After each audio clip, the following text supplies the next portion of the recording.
Thank you for joining us. My name is Megan Ziegler. I'm the Business Development Manager for the Southwest States and Hawaii. I'm joined today by Nanette Padero, the West States Business Development Manager, and our brand ambassador, Seth Wayne. Hi there. We're going to chat to you today about the West Coast sailings and the Koningsdam. I am so happy that the Koningsdam is based here on the West Coast now. I mean, sometimes we're kind of forgotten about, you know? Yeah. I think we say that here as West Coasters. And now with our Pinnacle class ship coming over here in Alaska in the summer and Mexico and the South Pacific in the winter, I think we have the best of both worlds in the sense of, you know, Koningsdam, an incredible ship in itself, is also going on some of my favorite itineraries. And I took this picture here when I was on board just a few weeks ago off of Catalina Island. And have both of you been to Catalina? Yep. Yes. Yep. It's such a little gem, isn't it? Yeah, it's beautiful. Yeah, at least you feel that you are like miles and miles away, but you're only like 20 miles off the coast of LA. But still, it's fantastic. It's a tender port, and of course, you get to stroll the streets and all of that kind of good stuff. But I think Koningsdam's going to do really well out here out west. Yeah, I'm pretty excited about that too. You know, Seth, were you able to go out of our beautiful home port, San Diego, down to Mexico this year? Yes, and that has been fantastic. And I know Megan also has gone to Mexico, and there's nothing. What I love about the 7-night Mexican Riviera is that it is so chill. Yeah, it's just such a cool vibe. It's like you just want to have a Corona and a taco and lay out by Lido. You know, it's one of those kind of itineraries that you do leave out of San Diego, and you see the 3 top-rated West Coast resort towns like Cabo, Mazatlan, and Puerto Vallarta. Yep. And what I love about it, Seth, is that San Diego, I think, is the easiest port for embarkation. So you're getting this relaxing itinerary. But I just got off the ship a couple weeks ago, and it was so easy getting on board. It was 20 minutes from the time the porter grabbed our bags to when we were actually scanning our boarding passes and getting our very warm welcome from the crew. Yeah, it's so true. And what's so great is that it's an easy drive for our friends in the West, and especially in the Southwest.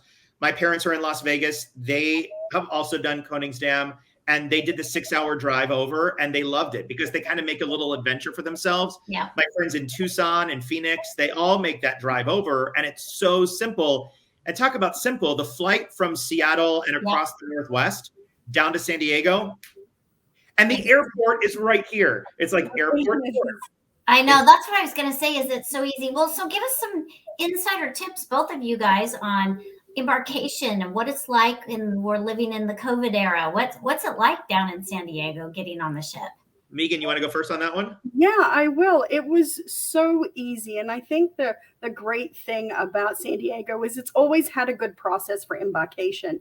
And this is kind of the nerve-wracking part for a lot of guests when they're first getting on board. But right away, they tell you exactly what you need. You go through, you just do your paperwork for your testing, for your vaccine. And then because we now do the facial recognition when you're getting on board, you stand there, it takes your picture, you scan your passport, and you're on your way to enjoy the Lido for your lunch, the dive-in bar. And you're right there. It really is the easiest you can ever have to start your vacation. I am not just saying this because it's all of us here. And this is, I mean, if you are watching this, and you can quote me on this. After you pass medical and you get to the Embark system, is what we call our kiosks, 10 seconds at most. Yeah, I agree. 10 seconds, and that's at most before you then get over to the photographer, take your, well, I love that. That's like a tradition for me. I take that welcome aboard picture and I'm hopping on board the ship. But it is so simple. It's unbelievable how simple it is. Yeah. And you know, one of the things that Koningsdam is also doing is going to Hawaii. Yes. An opportunity in the West. Look at that itinerary. I want to go right now, actually. I know, it's so great. Of course, you have your 5 sea days going, your 5 sea days back. There are those 17 and 18 night differences, with the longer one having the overnight in Honolulu. which also is a great opportunity for you to enjoy. Honolulu is one of those cities where it's really hard to do everything in a day. So if you have the option to do the 18 night, that's really the way to go because you're not so rushed. But still, even if you're on the 17, you have a full day and a full night pretty much in Honolulu itself. You go to Maui, Lahaina, Kona, Hilo, sail by the volcano, and then make a little pit stop at Ensenada before you come home.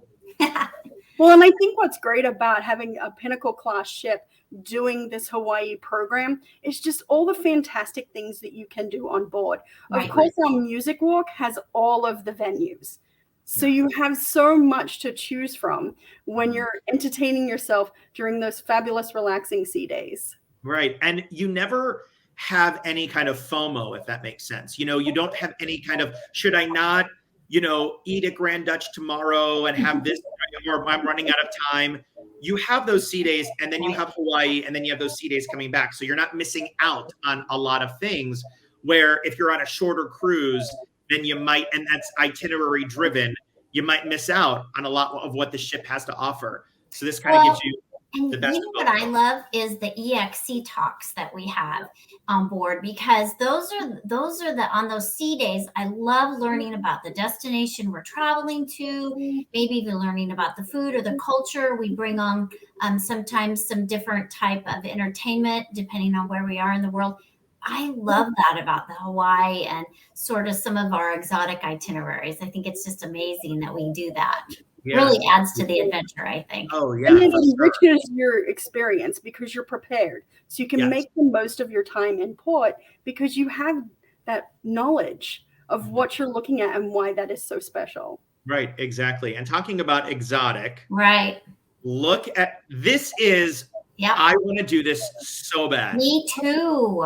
Me oh my gosh, this is amazing. So this is out of San Diego, visiting the South Pacific and Hawaii. And just a little breakdown. When you see the sun and the moon, that means we're doing an overnight stop. Yep.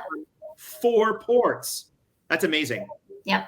And those are the places you want to be there for a long time, and you want to do things in the evening, and you want to have part of the next day to do things before you're rushed off again. So it's great. I think those overnight stays are incredibly important on a lot of our journeys that we have. Yeah. I mean, look at that Papiete and Maria. Oh my gosh. And it's always an experience the first time you cross the equator by sea. It is one of those special moments because you fly over it often without even a second thought. But when you're actually sailing over it, a lot of times you get that opportunity to really stop and take in that moment. And what is so cool about this itinerary also is on the left-hand side, when you see the international date line, you're crossing and then back crossing and crossing. So it's kind of like you gain a day, we'll take away a day, you gain another day. So that is really, really a cool itinerary. I mean, that is one that is definitely bucket list material for sure.